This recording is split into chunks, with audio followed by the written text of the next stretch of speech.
I was already writing Up in the Air and directing commercials, and I literally got a call out of the blue that said, these guys who sold PayPal want to start making movies and they like your script. Wow. It was absolutely bonkers. That's insane. Yeah. That's insane. But at that point, at PayPal point, like in their careers. Yeah. Oh, yeah. You know what I mean? Yeah. No, I remember asking Elon Musk, what are you going to do now? Are you just going to hang out? And he was like, I want to put rockets into space. And I was like, that seems hard. And he goes, it's literally rocket science.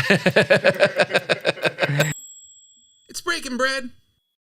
Hey, everybody, it's finally here. My new Netflix special, Home Free, is streaming right now. Right now. And anytime from now until the end of time or streaming, whichever comes first. Probably time.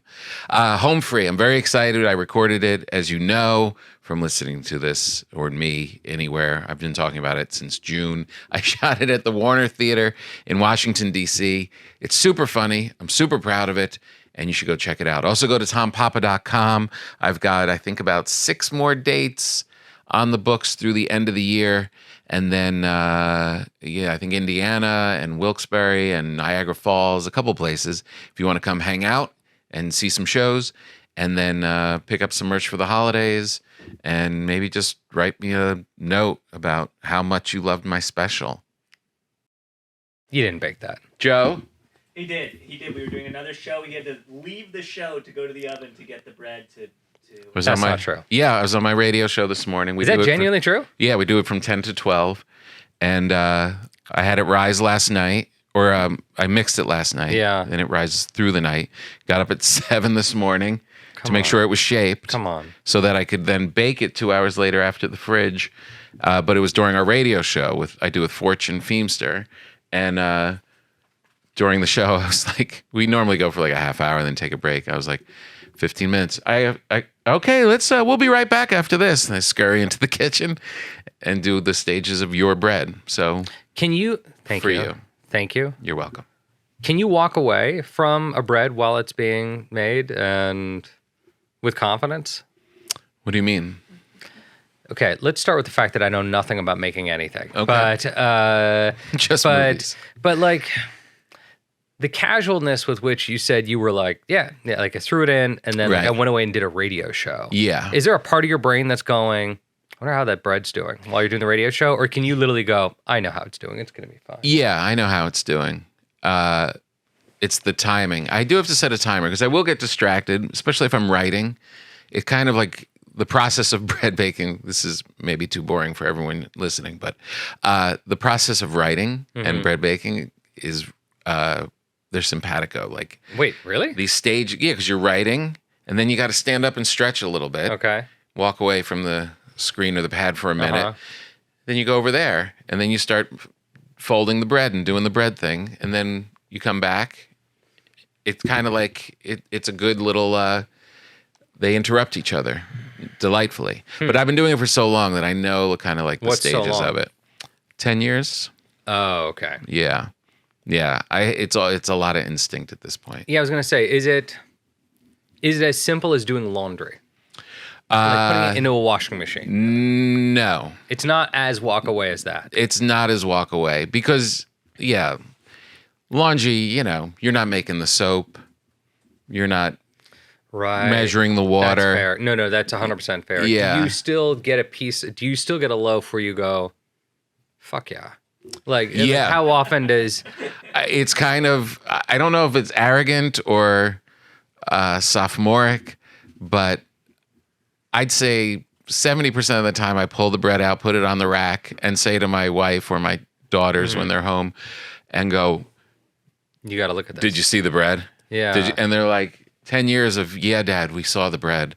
And I'm genuinely like, no, I mean, you hear it crackling. Do you see you see how I scored it? And then I put a little extra. It's wow, right? How important do you think it is in life to continue to have things like that? Do you think that's one of the reasons why people pick up golf? Because when you describe that, now I don't play golf, but when I hear you describe it, it reminds me of the way people describe getting a shot off where they just hit it right. Yeah. It makes that sound. It goes straight. It went where they wanted it to. Yeah. And they had somehow found a way to forget what they were doing while they were swinging the club. Yep. And that seems to be something people pick up for the same reason and continue with it into their later life. Yeah, I think that that's really important. I think it's a craft that it's a skill or a craft that you can get better at, but it's also humbling.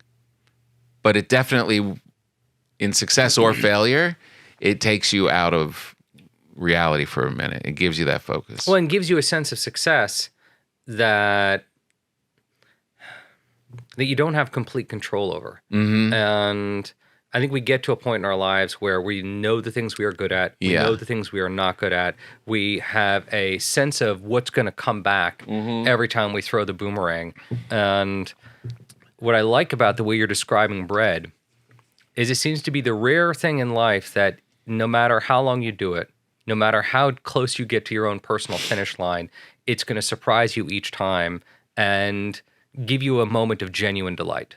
Oh yeah, or humility, right? Yeah, because you're going to fail at it too. That's totally. the other thing. As good as you get. I mean, what part of filmmaking is that? Like, what? Really? Like, what is the? I mean, there's so many different. Well, it's interesting because parts. One, every time you begin a film, of course, there's the perfect version in your head, and you have to surrender that because it's never going to be that thing. Yeah, it's going to evolve. You have to learn to love the process of evolution, that it is going to change and surprise you. My father had a line that I always really loved, which was, at a certain point, you have to stop and let the film tell you who it is. Kind of like a kid. You know, when you're raising a child, it's a similar thing. That at first you're like, I'm gonna make sure that you are completely sane. You'll have 100% self-confidence. You'll have every tool necessary. And then your kid starts telling you, wait, this is who I am. Yeah. And a film does the same thing. Yeah. It does that while you're writing it, does that on set, and it does that during the edit. And you're crazy to ignore it. Yeah. You want to ignore it. Right. It's because you're like, I created you. Does it ever tell you that it's something that you're not going to like and no one's going to like? Well, sure. I mean, like, I think, okay, so this is the most common example I can give of this is that people who write things all the time will say, well, this scene is the reason I made the whole movie. This moment, that moment where she hangs the clothes on the hanger, you know, that's it. That's the whole reason. It's like, I'm sorry, that scene has no place in the movie whatsoever anymore. Right. And that may have been the catalyst of what got you started. Yeah. But it took you to a much more important place, and it's time to let go. Another example is songs.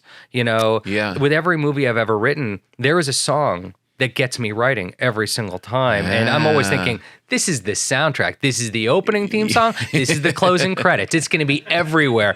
And then you get to the movie and you're like, oh, I don't need to use that song anymore because the film is saying everything the song was saying. Wow. Now I need to find different music that complements it. Do you play it over and over when you write?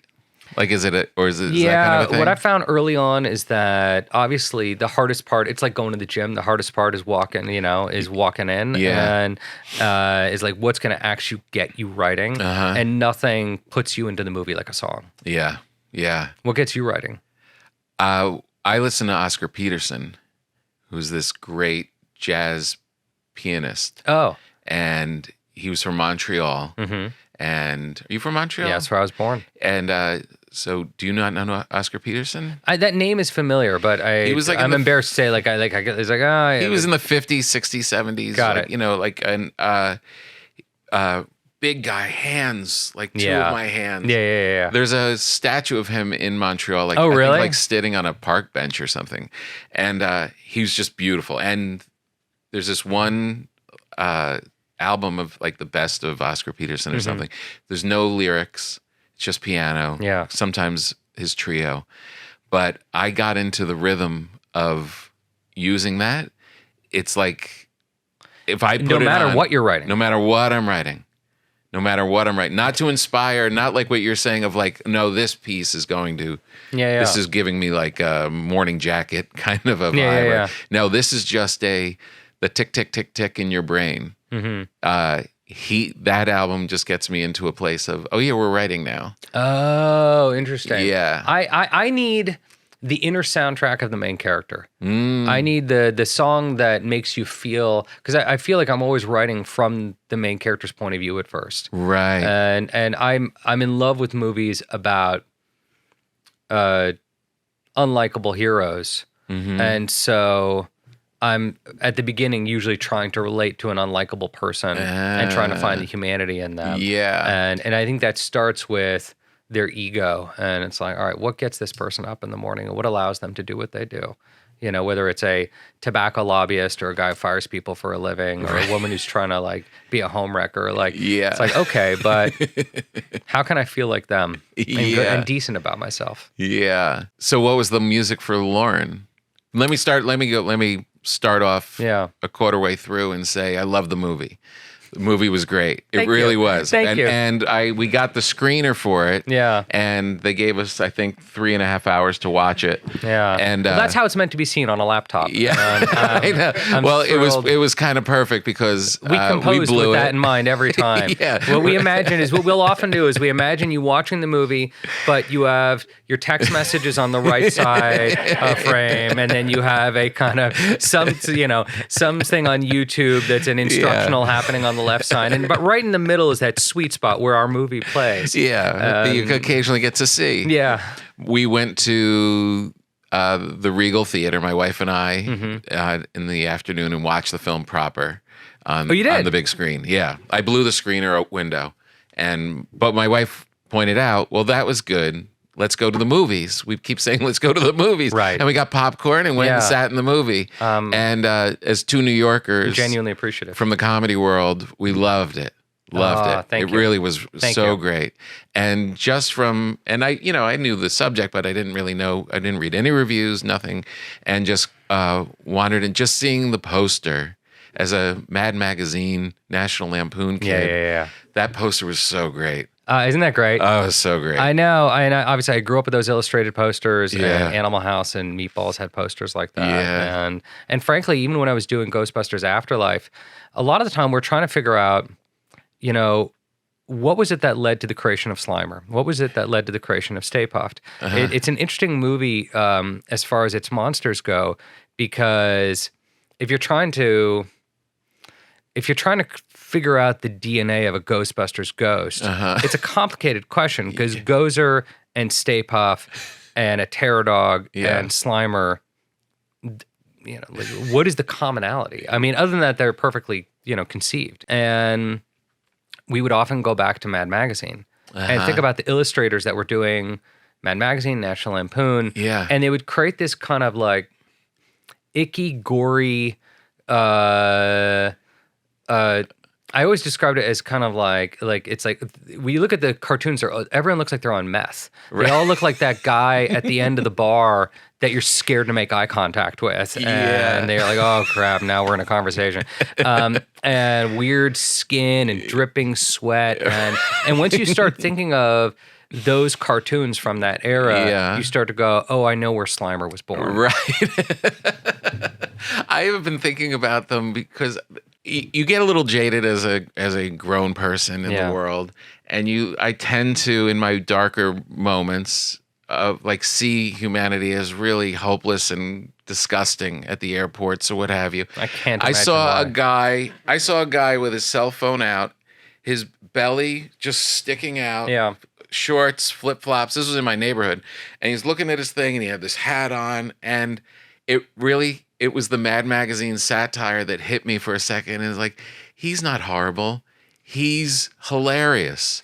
Like that Mad Magazine Mad Magazine would take that guy and have him 7 times throughout the issue of being, no, he's part of America now. What's great about this moment is when you started that monologue, you were actually kind of replicating Kevin Spacey in Seven talking about one of the people he thought he needed to punish and remove from the face of the planet. And I was a little worried for you. But then you made this lovely positive turn, and it just shows how, as humans, we're capable of going at either direction at any given moment. It's really true. And those Mad Magazine satires, that lens is really valuable because it really is like, no, this is us now. This is us now, the collective us now. Yeah. It was, but anyway, seeing the poster and having that style was, we knew walking in. Yeah, it's really nostalgic. We're in and, good hands. Yeah, it's we're part in of the good DNA. hands. So, what was the Lorne Michaels, or did you have a song when you were writing this? I mean, the kind of music I was listening to at the top was Fela, Kuti, and I because you start listening to the music of Saturday Night Live in the 1970s, and Lorne was hip, and Lorne had great taste in music and was bringing a lot of interesting musical acts on, and was already friendly with a lot of cool musicians, even before he started the show. Yeah. So when I think about the early show, it's not just comedy. I mean, it really has its root. It has 1 foot in comedy, but 1 foot in music. Right. And the music is not an afterthought. Yeah. And the way that Howard Shore designed that band, designed the opening theme song, was really crucial as well. It had its roots in kind of jazz and rock and roll. The theme song is really interesting in that it's never been recorded. Think of another TV show like that, where for 50 years, the opening theme song is played live every week and has a built-in sax solo, because Howard Shore, the guy who wrote it, was a saxophone player. He was a saxophonist in the band. Wow. So it features a saxophone solo, and it's played different every single week. And it's evolved over 50 years. And if you think about that idea alone, you get the genius of Saturday Night Live, that from the beginning they were saying, we're not locking anything into place. Right. This is going to change. This is going to change as a result of who's here, who the comedians are, who the writers are. And the show 10, 20, 30 years from now is not going to reflect what it is today. Amazing. As a storyteller, I love hearing you talk about films, and you say primarily you're a storyteller and you go at things. What was the story that you wanted to tell with this? Like, where did that come from? I really appreciate that question and the way you just phrased that, because 99.999% of the times when I have this conversation, the person talking to me says, why this part of SNL? And it kind of misses the whole concept of why you make a movie. Right. And it goes back to another thing that my father used to say, which is, don't confuse your plot for your location. We're not making a movie about SNL. Right. SNL is a location. A location to tell the story. Godfather's not a movie about the mafia. The mafia is a location. Right. When you watch a movie where the plot is the mafia, it's never good. Yeah, but if the mafia is the location, The Sopranos, it's a location. Yeah. Godfather's a location. Right. So this is a movie brilliant. where Saturday Night Live is a location. It's a location to talk about generational divide. Right. It's a time, to talk about what it is like to be at the moment of creation, and what happens when a generation rips the baton out of another generation's hands. Like, those are the things that we were interested in. Yeah. Oh man, there's so many moments of that. Well, it's the Woodstock moment for television. Yeah. It Right? really is. Like, you think about exactly. Woodstock It's like was we're for kicking music. you out. Yeah, and it's kind of every young generation's job to rip the baton out of another generation's hands. And this was this weird moment where 20 brilliant people happened to be in the same room at the same time and said, fuck you, now it's our turn. A thing that was nagging me during the film was Yeah. that in present day. Yeah. Because you had a structure of the studios and the system, and it was very institutionalized, and you could come in with John Belushi crazy hair and kick the door down. Yeah. Now, like for young people, I still don't have the answer. Maybe you do. Maybe you've given it thought. Is it too porous now where the young kids can't tear it down and make it anew? Is it so segmented on its like real funny kids are showing up on TikTok and social media and killing it in these other smaller ways? Like, is there an opportunity for that? I feel it now? happening. I You feel, do? 1,000%. I think what I see is people younger than me are going, I don't care where I watch things. I don't care how long something is. I don't care what structures you were used to and what you grew up on. And particularly when it comes to comedy, the structure of what you said comedy doesn't matter to me. Right. And the things that make my daughter laugh. And I watch TikTok and I watch Instagram Reels and I go, yeah, these kids are really impressive. And their editing is phenomenal. I know. And their ability to get right at a joke and find a new way and digest culture 3 times over, And into so fast. a meme on a meme on a meme on a meme, where they're almost speaking a language I don't understand. And I just have to kind of step back and go, all right, you win. I don't know. I know. Is it as uniting though as like what the beginning of SNL was. Oh, Like, that's an interesting question. you know what I mean? Like, Yeah, where like Saturday at 11:30 became an appointment Right. with every young person saying, we are going to be at a television. Whether I'm alone at home or at a party, the TV Yeah. is going to be on because this speaks to who we are. and I was too young and not allowed to see it, but then hearing the kids talk about it the next day, and then everything that week was, how can I get to someone's house where I can see it next week? Well, there's nothing more sad than two older guys talking about what was and what will be. But I would imagine that's the definition of going viral is when, 10 million people say, this matters. Yeah. Can I say something off of your very mean comment about how old we are? I said the bread was lovely. It's gonna make me sound older anyway, but I'll say it. Anne Patchett, the novelist, wrote an op-ed on Sunday about her regretting becoming part of email culture, and that as a writer, there are all the reasons why going to her computer and corresponding that way was sad and all that kind of stuff. And the old person talking about the new ways and all that.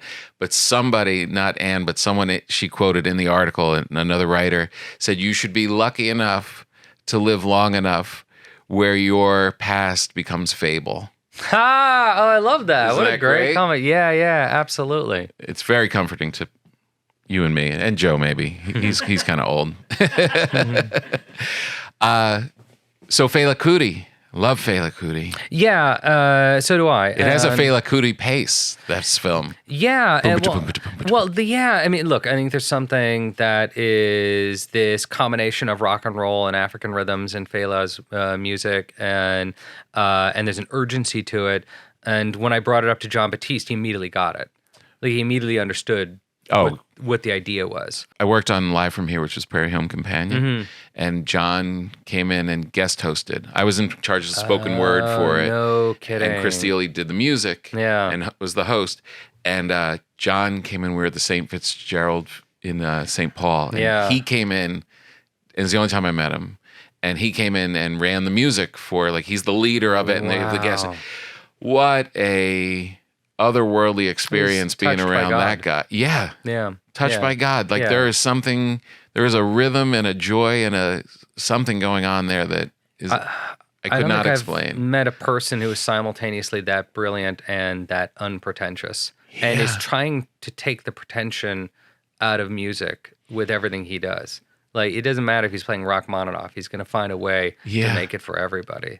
Wild. So our approach on Saturday night was, again, how do we capture the moment of live? Like, and how do you do that while filmmaking? Because filmmaking obviously is a really practiced, choreographed, artistic endeavor in which you work over the course of a year and just refine and refine and refine. And yet what we're emulating is a show that's done in 6 days. Yeah. And that's the magic of it. So we were trying to find ways to do that in every part of the process, and music was the greatest because John started writing and recording the entire original score live on set.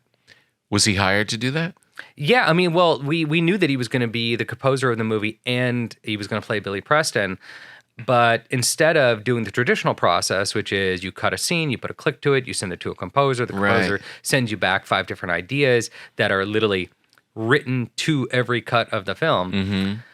Every day on set, at wrap, John and his band would get out of their costumes, get into street clothes, come back to set, and our editor, Nathan Orloff, would play rough cuts of scenes on his laptop, and John would just immediately turn to his band and just point to an instrumentalist and go, all right, I want you to start on an A flat, go to a G, go to a B, get to the A flat, and then point to a percussionist, and he would mouth out a rhythm. And he's giving them these ideas, and he's just reacting in real time, and he's channeling. And we're recording, and those recordings are the score of the film. Jeez. But then we would take the score, get it back to editing, and now we're editing to that music. And as a result, the heartbeat of the film comes from John acting in real time. So the editing rhythm mimicked his score. Wow. Yeah, rather than the score trying to find a way around every edit that's already been made.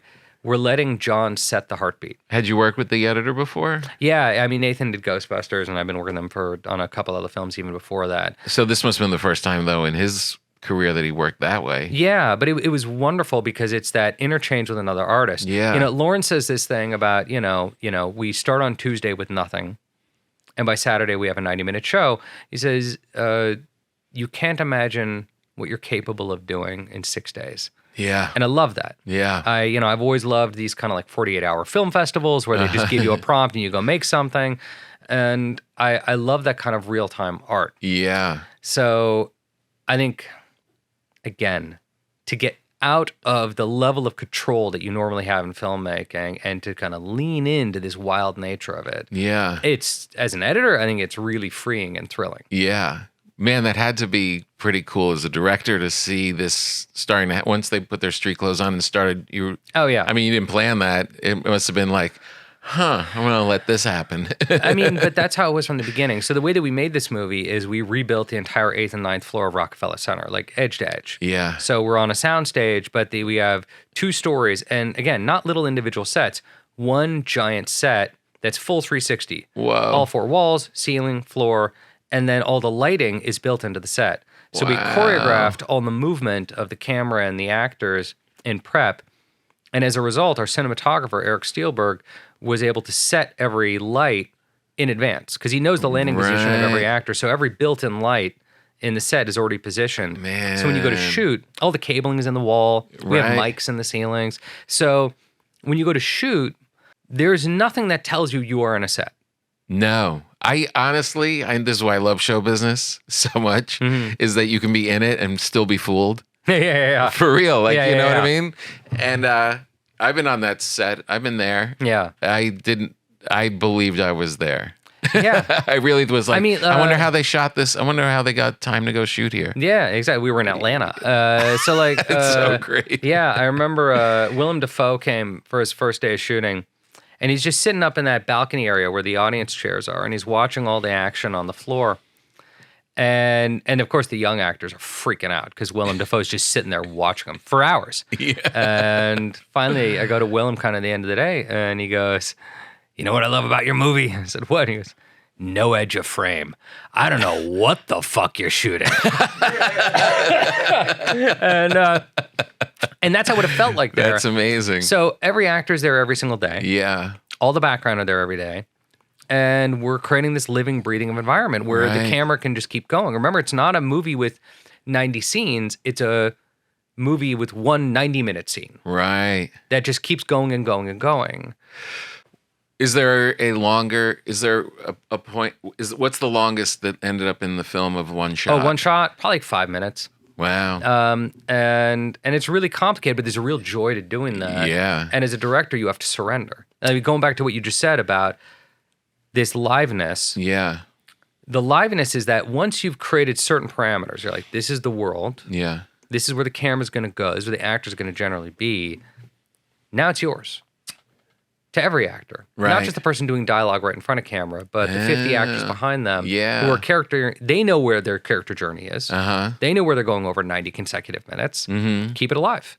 Have fun. Oh, man. So if you're a that's comedian cool. who likes getting a win, Yeah. and most do, Yeah. find your win. Right. That's brilliant. That's really brilliant. The casting of this was insane because I love, who was the guy who played in Batman the Riddler? Frank Gershon? Do you remember him? Wait, you mean The original, way back. The original? Way back. I have no clue. Joe. Frank Gorshin. Okay. Okay, Frank Gorshin. Yeah. Frank Gorshin was the original Riddler, and I didn't come prepared for that question. I'm sorry. I'm sorry. I should have done my research. I apologize. How dare you? I know. I failed you. He was an impressionist, and I saw him on Broadway playing like George Burns or something. I don't know what it was, but it got me looking into him on like the beginnings of the Tonight Show and stuff. And he would do like Kirk Douglas and all these things, but he wasn't an impressionist in that he was mimicking and getting exactly down what the person was doing. But the essence of it, of everyone he did, was like, it was a masterwork. Yeah. It was so brilliant. this is a long way of saying, however you cast this film, I feel like every actor that we know from the original cast, everybody kind of had that to Right. them. They all had a real essence. No one was like coming in like cartoony, being Gilda Radner, but that there was a light to the Gilda Radner essence that she captured. Yeah. And I think it really was across the That's board. one of the greatest compliments you could give the movie. That's And, 2 compliments I got on my questions. I mean that, and we realized, But really it was a joy. You can imagine when we started casting the movie, all the original auditions that came in Right. were Saturday Night Live style impressions. If it's Aykroyd, Right. it's Aykroyd doing Bassomatic. You know what I mean? Yeah. It's these heightened versions of who they were, which is great for a sketch, but not great for a movie. Right. Because in a movie, you want it real. You want to like feel like you're with them. You want the vulnerability of, you don't want like, yes, Dan Aykroyd's funny, but how vulnerable does he feel minutes before going to air? How is this going to change his life? Is he aware of that? Yeah. You know, John Belushi, you know, aware that this is going to be the end of one chapter of his life, and he's scared. Yeah. And that's why he's on the run. That's why he's hiding. You know, Yeah. Garrett Morris is like, who am I? What is my identity here? So what we did is we started to identify the essence of what each role was going to be. You know, Chevy Chase is an ego that needs to be humbled. Yeah. You know, Gilda Radner is a well of, you know, unending empathy. You know, how do we get to this one concept of each character and then go to the actors and be like, this is it. Yeah. This is this is what we're exploring here. So you informed them of that in the audition process, or once they got cast? Honestly, frankly, I feel like as a director, it's like somewhere in the back of your head, you know it, but you're not able to vocalize it until you start doing interviews after the movie's done. Right. Yeah. Yeah. That's funny. Who plays Chevy Chase? Corey Michael Smith. Corey Michael Smith. Yeah. I mean the complicated character of Chevy Chase. Yeah. With the complete confidence and bravado and vulnerability and spitefulness, and I mean he had it all like in like a sentence or like a look. Like he really captured it. And again, Yeah. it's not about being funny, even though Corey is funny. Yeah. I think it's about the fragility of ego, and he knew how to do that. So in that moment where he's talking to Milton Berle, and Chevy's still smiling and kind of laughing, but he's hollow and broken underneath that smile. That's the moment. Yeah. And that's what Corey's brilliant at. Yeah. Man, what a scene. It's a good scene, right? What Yeah. a scene. Yeah, Was that a I real know. show that As a Milty was Rumpus doing? Hour? Yeah. No. I mean, again, so we interviewed every living actor, every living writer, everyone we could find that was in the building that night. And we wove together all their kind of memories. But it's, you know, we're taking memories from weeks before and weeks Sure. after, and we're trying to capture what it felt like. And the big idea, of course, was this generational shift. And Milton Berle for us represented everything that television was Yeah. and everything that these kids were trying to fight against. Yeah. So he was the perfect personification, and it is a rule that J.K. Simmons is in every movie I ever make. So I thought, here we go. Did you find him? Was his first big role with you? No, I mean, No? so J.K. had already done a few. I mean, first, J.K. had already been on Law and Order. J.K. had already been in Oz. Okay. He was already All right, a Broadway Oz. guy. I mean, one of my favorite things of all time is that J.K. was doing Oz and Guys and Dolls at the same time. Can you imagine? But so no. But Juno was So you in Thank You for Smoking. Right. He played the main character's boss on that. Right. And then of course Juno, and then Up in the Air, and it just kind of went from that. And then I produced Whiplash, and that was my great contribution to that movie. Oh, wow. Was telling Damien, I was like, I think this is the guy. You should okay. He's so good. He's brilliant, and he could do anything, and he could be so loving and charming as he is as the dad in Juno, and then absolutely terrifying as the instructor in Whiplash. And I don't know another actor with that kind of range. Oh my God. And doing this turn as Uncle Milty, that Yeah, I know. I mean was just he had all of that old showbiz stuff that was real, and like he had the confidence and that nastiness and that kind of desperately hanging on to the baton. yeah. Oh, It's so funny because people come to me, and it's fun, you know, it's obviously talking to a comedian. The amount of people who come to me and go, did Milton really reveal himself that way? And it's like, I don't know how many comedians I know who haven't seen his penis. Like he, this is what he did. This is, yeah, legendary. Jeff Ross saw the movie. and called me after, and he's like, "Yeah, I saw." He's I saw Milton's dick. I didn't get me too'd. I got me 22'd. It was that big. So disturbing. But man, what a good scene. Here's a question that my wife wanted me to ask, because, with everybody being so accurate. And was there anything done to any of the voice of the characters? She was like, there were certain moments where, like the Billy Crystal, where he just hit the pitch of it was so perfect. It's unreal. No, that's all Nicholas. It's all just them. Here's the crazy part. So, we're casting these kids. Yeah, right. Who aren't all completely familiar with the people they're playing. I can imagine. Nicholas, Let alone Frank Gorshin. Yeah, seriously. Come on. Nicholas didn't know who Billy Crystal was. Crazy. Nicholas comes in, does his audition, and I was like, so you must be a pretty big Billy Crystal fan. And he's like, yeah, from Monsters, Inc. He'd never seen When Harry Met Sally. Like, he went out and did his studies, but he just, man, he nailed it. He knew that he had that voice down. That was 100% him. Wow. It really is pretty amazing. I was like, they're not manipulating the voices, I don't think. But some of them, I didn't know what she was talking about, because there were certain, but just orally, just the pitch of certain they would just nail it. These are just good actors, yeah. So good. Yeah, and Gilda too. And the actress, Ella Hunt, playing Gilda, is British. Both the actresses playing Lorraine Newman and Gilda are British. Wow. Yeah. They're such show-offs. I was in London producing the last Ghostbusters movie, and I went to see Brokeback Mountain on stage because Lucas Hedges was in it, and so I got to see him in it. And this girl playing the character of Heath Ledger's wife in Brokeback, I'm like, man, she's really good. I think she could be Lorraine. And I go to meet her after the show, and she's been doing this Oklahoma accent for the last, hour and a half. She comes out, she's from Liverpool. I was like, what? Wow. And in my head, I'm like, maybe never mind. But then she put down a Lorraine Newman, and it was perfect. Jeez. Yeah. Amazing. Ghostbusters, that had to be a fun bridge in your life of... An emotionally complicated one. Yeah, I would imagine. I mean, this is something that I think I kind of avoided my entire life. Really? It's interesting because just in our short little time together, you've mentioned a couple nice moments of your dad creatively, just artistically. I mean, my relationship with my father was extraordinary, but my relationship with being my father's son is much more complicated. Yeah. I'm hip enough that I realized pretty early that if you're the son of a famous director, people are going to presume that you're a talentless shitbag, who has never worked a day in his life and probably has an alcohol or drug problem. And I, who wants to think that?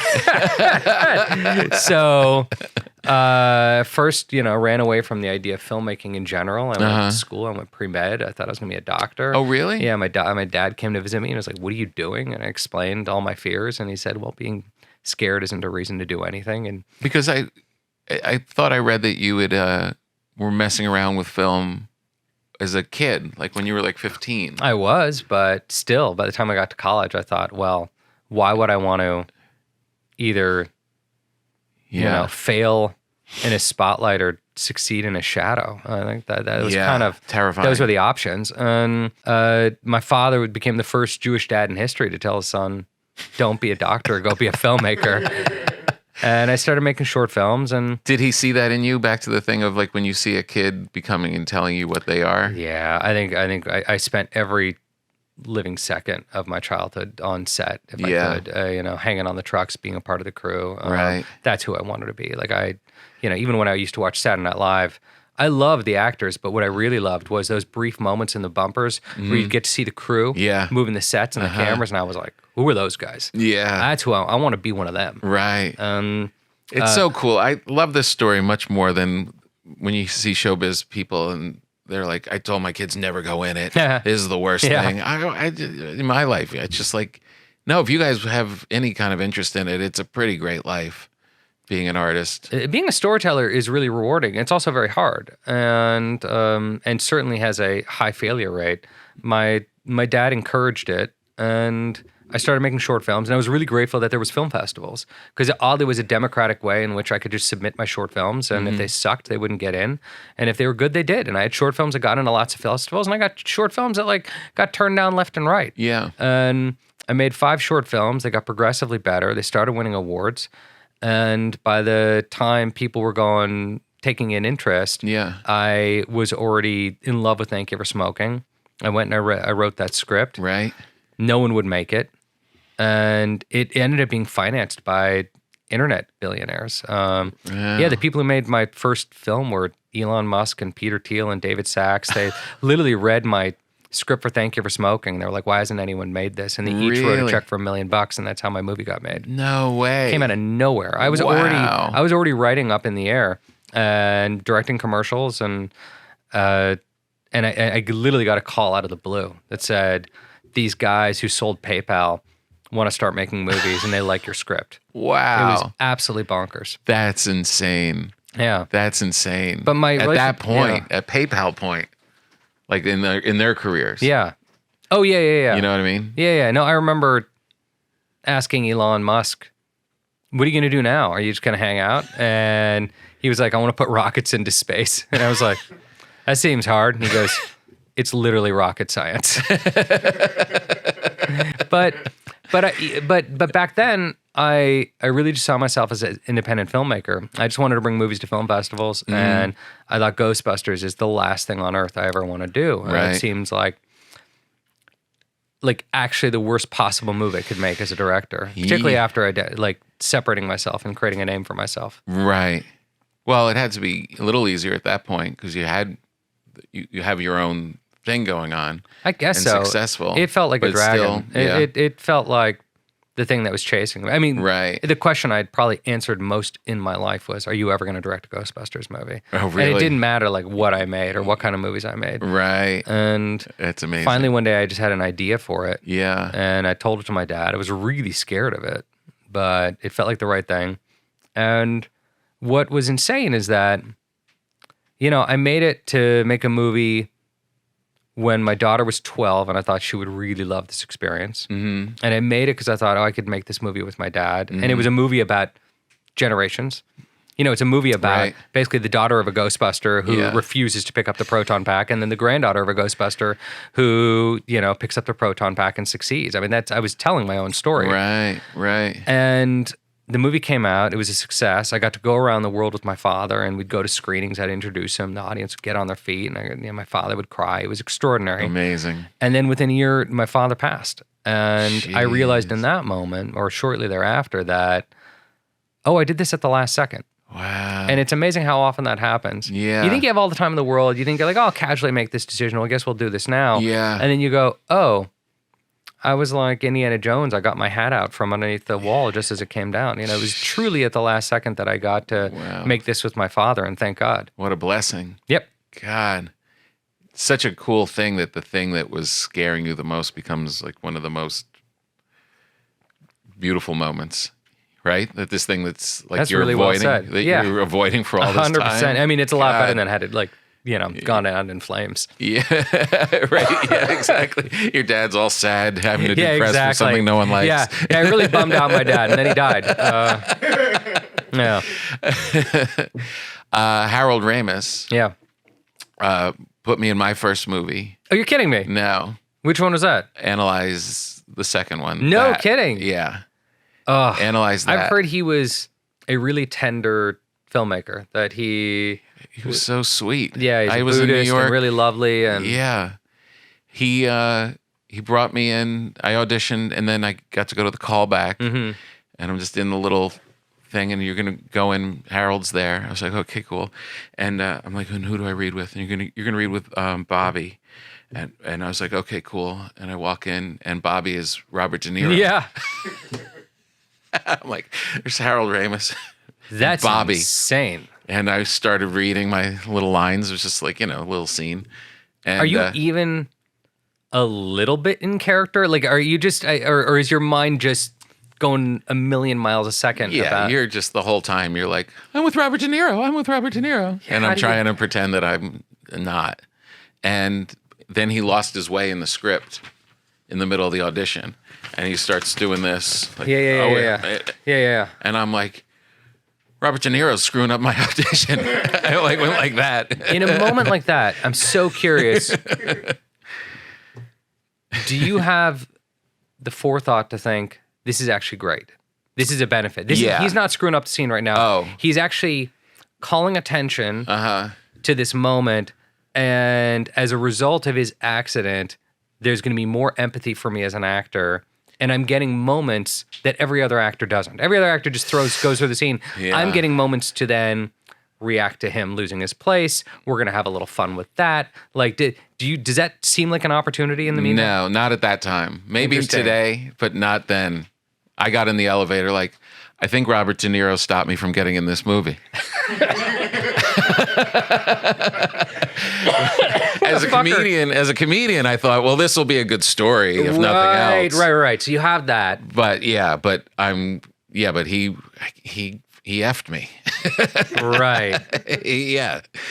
But then they gave it to me. Yeah. And then I got to spend the day in a jewelry store acting with Robert De Niro, which was just fantastic. But that was Harold Ramis, and he was such a cool, like, mellow. Well, yeah. What's so interesting to me about that is I can't think of an actor more intimidating than Robert De Niro, and I don't think I can think of a director more generous than Harold Ramis. Yeah. And that must be interesting to be inside that wavelength. That I did notice. That I noticed was like, oh, this is somehow I got a glimpse of this creative, like, friendship going on here. Right. You know, that was just kind of cool to see these two giants.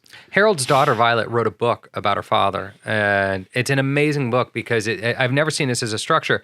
She does one chapter about father-daughter, then a chapter about a specific movie, then a chapter about father-daughter, then a chapter about a specific movie. So you're getting this sense of Harold that's weaving in between personal and work in the same way that a film career is. Yeah. You go to a movie, Right. you come back to your personal life. You go to a movie, you come back to your personal life. Yeah. So, he's on Caddyshack. He just became a father. Yeah. He's on Ghostbusters. His daughter's going to kindergarten. Wow, and it's that's beautiful. And it's back and forth. And she Yeah. has great stories from either. And the chapters are short. She never overstays her welcome. And it gives you a really great sense of him, but also what a director's life is. Wow. Did you come away with a feeling of how she thought the experience of growing up under a person Yeah, so and less obviously I influenced? related to it Yeah. a lot. I mean, there's not a lot of books out there by the children of directors. right. I don't get there's Successful, not funny directors. Yeah, there's not some whole canon that I can go Yeah. relate to. So it was really meaningful. And obviously in writing Ghostbusters, which was about Egon, which is about Harold's, character and his relationship with his daughter and granddaughter, it was really influential. Right. When you, as a storyteller, sometimes you write the stuff, sometimes you find the stuff and adapt it, sometimes you just direct it. Yeah. Is there as much storytelling as just the director with this piece as there is when you start the whole thing off? Every movie is an autobiography. Oh, yeah? I think that's the truth. Really? And usually you talk to any director, unless they really just got hired. Yeah. Yeah. Every movie's autobiography in one way or another. I don't care if you're directing, Car Wash or Texas Chainsaw. Some reason, it's connecting with something deep. Yeah. And with Diablo, who wrote, Young Adult and who wrote Tully, and Jennifer's Body, and I feel like she and I have always been on this kind of wavelength together where the stuff that's on her mind is the stuff that's on my mind. And so we really connect.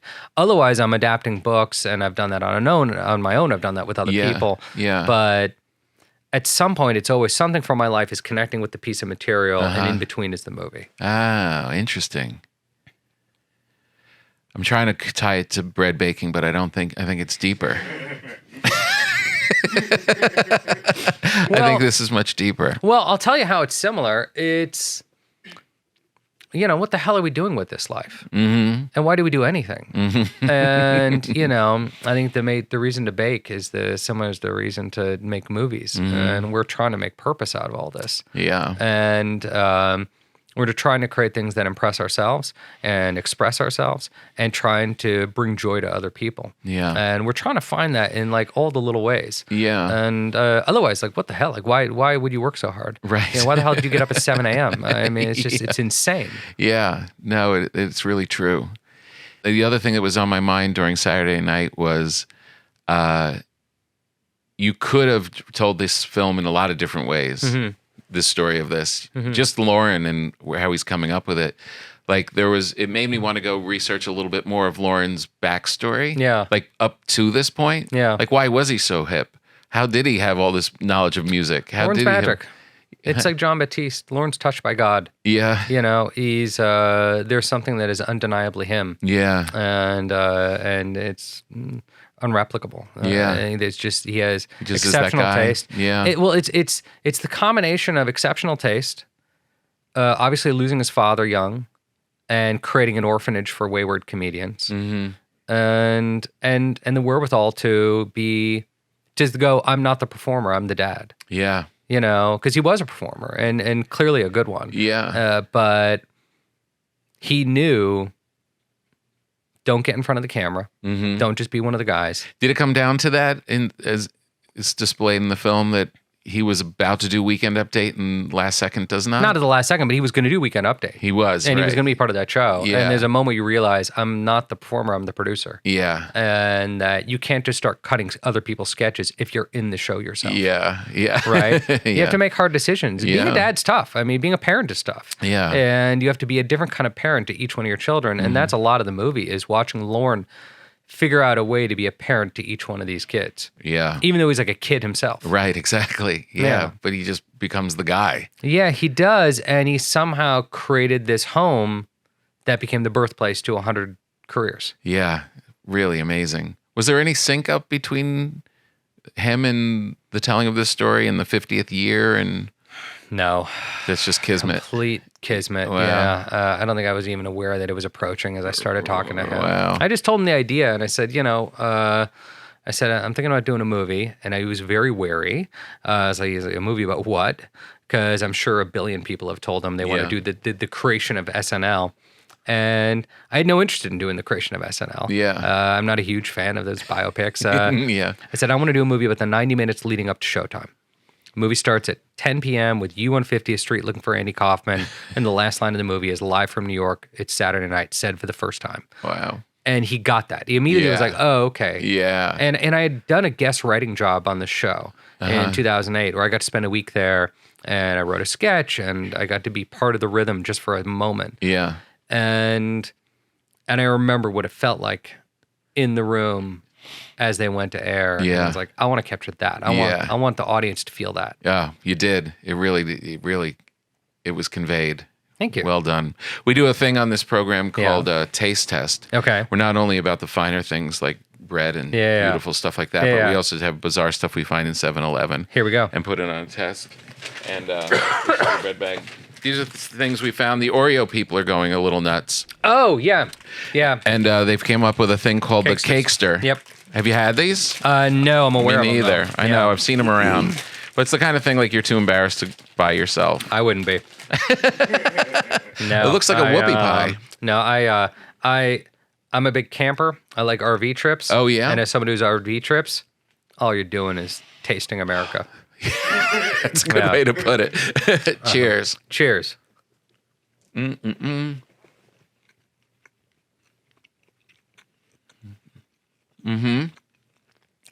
Okay, so first thoughts. Yep. I think Hostess should sue. It's a devil dog. Oh, interesting. Is that what you're going to say? I was gonna go. I was going more ding dong, but like, but yes, But it's got that cakey, yeah, all the moisture in my mouth is gone. yeah, like 1,000%. I From was the like, I don't know how I'm double. gonna finish this podcast, but by the way, tasty. Yeah. And it's doing that mind trick where my eyes see an Oreo, but my mouth is tasting Hostess. Yeah. There's evil geniuses over there. Oh wait, there's fudge in there, What? or is my mind playing tricks on me? I don't think there's Oh fudge. no, there isn't. No. That was just that was your dreams. That was your hopes. exactly. It's pretty good good. though. I would eat these. It's not an Oreo. No. I mean, imagine creating the Oreo. I know. I was watching The Shining last night. Good segue. First time. It is, because first time I caught when she drags him into the freezer. Yeah. And he wakes up. He's waking up. I never noticed that he had been eating before he passed out. There's an open thing of peanut butter. Yeah. A crushed open thing of Oreos. Oh, really? Yeah. They had Oreos in there. It's a perfect cookie. Like it is. It always will be. Yeah. Vegan, by the way, Joe. Accidentally vegan. Have you ever seen the footage of Kubrick setting up the shot for the? There's a documentary that his daughter shot on the set of The Shining, and there's footage of them setting up that sequence. When he's looking, when the camera's coming up. Yes, Yeah. exactly. And Yeah. Kubrick's on the ground with the viewfinder looking up and trying to figure out the shot. It's really wonderful when you see a moment like that, because directing is so secretive. Yeah. You don't really like I think most other jobs you kind of get a sense of how they do it, but directing you really don't, and it's so internal. And to watch Stanley Kubrick, who, top 5 directors of literally all time. Yeah. And just see him kind of crawling around the ground and trying to finding that shot, and playing. Yeah. Yeah. Yeah. Just a kid making up. Not a guy with a pipe, just Yeah. on the ground with the finder, trying to find it, telling Jack, well, maybe look a little more like this way. That's good. And it should never stop being play. It's play. Yeah, exactly. Oh my God, that movie's intense. It's good. Why do you think it works so well? The material is a creepy, that Stephen King comes up with that. You ever hear that story? How he was literally driving with his family and stopped in a hotel and had a nightmare in the hotel, had a nightmare and got up and smoked a cigarette. And $1 billion later. And he said by the time the cigarette was done, he knew the whole story. Oh, I hate that guy. I know. You ever walk into a bookstore and just see I know. I'm looking for my book, where is it? And then, the K section. Yeah, exactly. It's just the whole thing. So anyway, the material, but as the film, I mean, not saying Kubrick, just to what kind of transpires, the music in that music's perfect. Is so insanely It's absolutely haunting. Music. I mean, the screeching, the whole thing. My dogs were going crazy with the howling and all that. The music, the color, the saturation, just that red bathroom, that green kitchen area. Yeah. I mean, just it's otherworldly. And then Jack is so, there's not one scene where he's not blowing your mind. Yeah, it's weird because I love grounded acting, and yet somehow he can go up to 11, and I'm still 1,000% in with him. Yeah. And the kid's great. Oh my God. The kid's truly great. Really great. And there are visuals in it that lock in forever. Yeah. And it's the kind of movie as a kid when you watch, you feel like you're watching something you're not supposed to. Yeah. It almost has almost on a pornographic level. You're like, I'm not supposed to be watching this. No. When they're racing through the hotel at the end when all the ghosts are appearing. Yeah, and the two guys with the bear heads, Yes. Yeah. Yeah. I mean, scariest thing I've ever seen in my life. Yeah, and he's really kind of toying with what you're allowed to see and what not, and it seems to be there's a whole hidden ghost story that you're unaware of, but it's just kind of teasing you. And no, I mean it feels like a movie that's reaching and plucking your nerves. Oh, all right. At the end, when they go into the photograph, sure, from 1924, 4th of July party, and there's Jack, in it. Yeah. What do you? But Jack is here in present day. Mm-hmm. Do you think that the images? What do you think that means? I mean, I think he's joined the party. I think he's now one of the ghosts, right? So he's added to the photo after the event. Yeah. I mean, sorry. Are there theories that he was always there? My wife asked it in a way that was so he came back to life and came back to the hotel. That's Jack reincarnated. Oh, I just presumed he's joined the hotel, you know, and that his ghost is now going to just haunt that place with everybody else. Right. So good. What's the next story you want to tell? Can you tell us? No, but Okay. I thought we were friends. yeah. Okay, Well, I gave you cakesters and baked bread at 7 in the morning. That's all right, we could have fine. secrets. All right. You ever heard of something called Batman? No.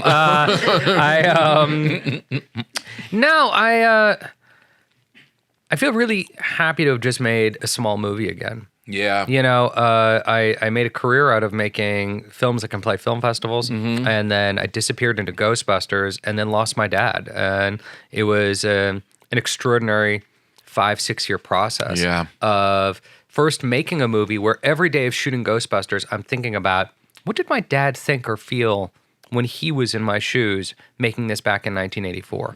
You know, and I did that every single day. Yeah. And often with him there. You know, imagine coming to work and your father sitting next to you every single day. Oh, it'd and be like terrible. weighing it. I mean, it's like wonderful, but it's also like, Yeah. is that the shot you're gonna do? You know, Right. like it's tough. And What's he thinking now? and then I lost him, and then I was able to do this movie. And Saturday Night is the last script of mine my father ever read, Wow. and it's the first movie of mine that my father will never see.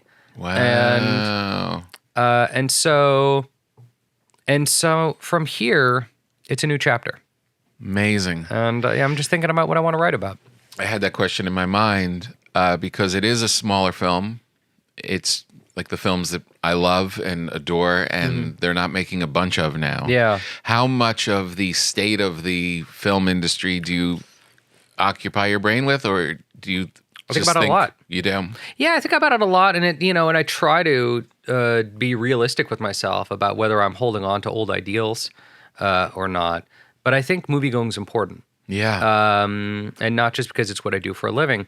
I think it's culturally one of the few places where we go and we laugh together and we cry together and it bonds us. And the movie theater is a really important thing. Yeah. It's why, I bought a movie theater here in Los Angeles, the Village Theater in Westwood, the giant one with the tower that's been around 100 years. Yeah. I put together a group of 30 directors last year, and we bought that theater. Whoa. And we're in the process of rehabilitating it.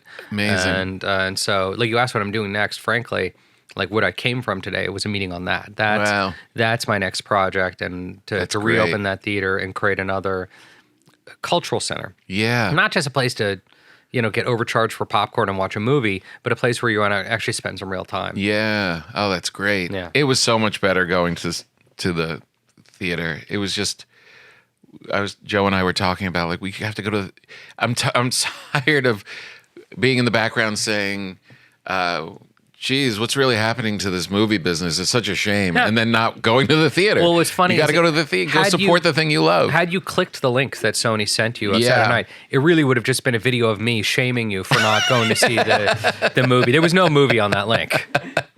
Oh, boo. How dare you? Yeah. All right, last question. I'll make it about me. Why haven't we worked together? Yeah, Right, well, that's the question, right? No, Like- well, yeah, but no. But I was going to say, when are we going to work in the future? Oh, okay. And do I have to audition? Because I don't like that. All right, let's get into it. Who do you want to play? What part of you have you not like gone through yet? Well, a lot of people say I look like Jack Benny. Okay. And I know you just did this with Milty as you kind of did that thing. But I feel like a Jack Benny, a darker side of Hollywood with Jack Benny involved could be interesting. And do you want to play Jack Benny because you look like him or because you feel like him? I feel like him. Oh, okay. Yeah. What's the last moment of the movie? Good question. I guess him playing violin by himself. We're going to sell a lot of tickets. I thought you were into making cool small movies. I own a movie theater now, dude. It's not Ghostbusters movies. I own a movie theater now, man. I gotta put butts in seats. Other than that, I don't know. Anything you got? Okay. Anything you got? All right. You see a lot of actors talk about, like, how did you pick that for your next film? Well, they said yes. Someone called, said they'd put me in it. How did I think about it? Yeah, and by the way, I think it's this is the weirdest part of my job. Yeah. Is that I'm asking people to come do things. So when I ask people to come do a movie with me, it's probably not going to be shot in Los Angeles, sadly. It's going to be shot somewhere else. So I'm going to say, hey, do you want to abandon your life for a minute? Yeah. You know, say goodbye to your spouse and your kids. Yep. And you're gonna miss your kid's birthday and probably make less money than what you're doing right now. Yeah, exactly. You're gonna say no to this other thing that's gonna be a huge hit. Once you get there, you're gonna be living in a shitty place, and I'm gonna ask you to wake up at 4 a.m. and go into hair and makeup. I won't actually use you till 2 p.m. that day, and you'll give up maybe a month of your life, and then you'll see it one day and ask yourself, was it worth it? Yeah. So anytime I ask anyone to do a movie, crew or cast, that's what I'm thinking about. Is that moment a year from then when they go, wait, what? Wait. And why'd I say yes? Because the sacrifice should be worth it. Yeah. and it's one thing to be asked to do something, but to ask people all the time, hey, come join me. Oh, please. There's a lot more pressure of like, you want it to be worthwhile. Yeah. Yeah, for sure. But on the other side of it, there's a whole bunch of actors out there and people on crew who are just waiting to be asked. And we're all vagabonds. Everyone's going to leave their life. Yeah, Everyone's gonna we're go all do their circus thing. folk. I mean, you can't kind of join this. Yeah. And if you trust the person, like if it's somebody with a proven track record, it's That's a the most lot dangerous easier part. to say yes. It's the most dangerous part. I'm part of the Steven Soderbergh camp. That's where I do most of my work. Yeah, no, I understand. And I know, but he doesn't know the how thing to make about anything back. Steven Tell me that maybe more. you don't understand is I feel like I'm safe with Steven. Does he work as fast as it seems? Yeah. Like I've heard not the whole Clint thing. Eastwood fast, but fast. But like 2 takes, knows the lighting, has the lighting down, can make very quick adjustments, use very few lights. First scene I ever little did with coverage. him in The Informant was the first film I did with him. And it was over and I thought we just rehearsed. That's amazing. They're like, moving on. I'm like, I wasn't even trying. He's like, thank God. I need to rap before you try. Yeah. Try less, God. Papa. My favorite thing to tell actors the night before they start shooting is, you already know how to do this. Yeah. Because it's try less. Right. I don't want to watch you try. That's so funny. You know? Stop trying. I know, you're right. Congratulations. This was really fantastic. I'm so glad to finally meet you and spend some time with you. Me too. But the movie was a real treat That's for us really kind of you. For us to go into the theater and come out feeling great and talking about it all week long was just really great. That means so much to me. And thank you for actually buying a ticket and supporting the movie. Yeah. And do you validate? Fuck. I'm gonna go broke on this fucking movie. All right, enjoy your bread and let me know how you like it. I will. I absolutely will. Thank you. Thank you. Got it, Johnny.